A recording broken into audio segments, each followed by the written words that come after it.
Hi friends, எல்லாம் நல்லா இருக்கிறீங்களா? நம்ம அம்மா பையன் சேனலை இப்போ தான் நீங்கள் ஃபஸ்ட் டைம் வீடியோ பார்க்குறவங்களா இருந்தீங்கன்னா சப்ஸ்கிரைப் பண்ணிடுங்க. சப்ஸ்கிரைப் பண்ணிவிட்டு பெல் பட்டனை கிளிக் பண்ணி ஆளுங்கிற ஆப்ஷன் கொடுத்துருங்க. அப்போ தான் நான் போடுற பதிவு உங்களுக்கு உடனுக்குடன் நோட்டிஃபிகேஷனில் வரும்.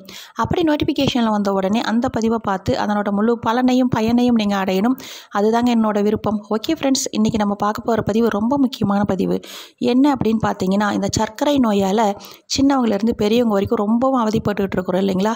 அதுவும் சர்க்கரை நோய் வந்துட்டால் அந்த சர்க்கரையோட அளவை எப்படி கட்டுப்படுத்துறது, நம்ம எதை சாப்பிட்டா நமக்கு சர்க்கரையோட அளவு கண்ட்ரோல் ஆகும் அப்படின்னு சொல்லிட்டு ரொம்ப மனவேதனையாகவும் குழப்பமாகவும் இருப்போம். நான் சொல்கிறேன், இந்த ஒரே ஒரு காயை, அதுவும் செங்காயாக நீங்கள் இரவு படுக்கிறதுக்கு முன்னாடி நீங்கள் சாப்பிட்டுட்டு படுக்கும் பொழுது உங்களுக்கு ரத்தத்தில் சர்க்கரையோட அளவு காலை மதியம் இரவு இது போல் நம்ம ஆகாரம் எடுத்துக்குவோம், சாப்பாடு அல்லது டிஃபன் இது போல் சாப்பிட்றீங்க இல்லைங்களா? அதனால் ஏற்படும் சர்க்கரையோட அளவை நான் சொல்கிறேன் இந்த ஒரே ஒரு காய் கட்டுப்படுத்தும். நீங்கள் மாத்திரை போடுறவங்களாக இருந்தாலும் சரி அல்லது ஊசி போடுறவங்களாக இருந்தாலும் சரி, எதுவாக இருந்தாலும் சரி, நீங்கள் சாப்பிட்ற மாத்திரையோ ஊசியோ அதெல்லாம் அப்படியே கண்டினியூஸாக போட்டுக்கிட்டே இருங்க. இந்த ஒரு காயை மட்டும் நீங்கள் இரவு உறங்குவதற்கு முன்னாடி சாப்பிட்டு பாருங்கள்.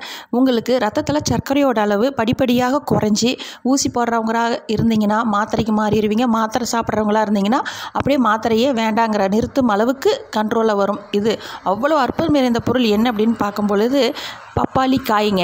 நம்ம பப்பாளி காய் எல்லோரும் பழந்தான் சாப்பிட்ருப்பீங்க. நல்லா செங்காயாக நீங்கள் அதை காயாக எடுத்து பறித்து அந்த மேல் இருக்கிற தோலை சீவிட்டு நல்லா கழுவிடணும். அந்த பாலாக இருக்கும், அதை நல்லா கழுவிட்டு கட் பண்ணி நல்லா ஒரு கப் அளவுக்கு இரவு உறங்குவதற்கு முன்னாடி சாப்பிட்டு படுத்து பாருங்கள். ரத்தத்தில் சர்க்கரையோட அளவு நார்மல்னு வரும்.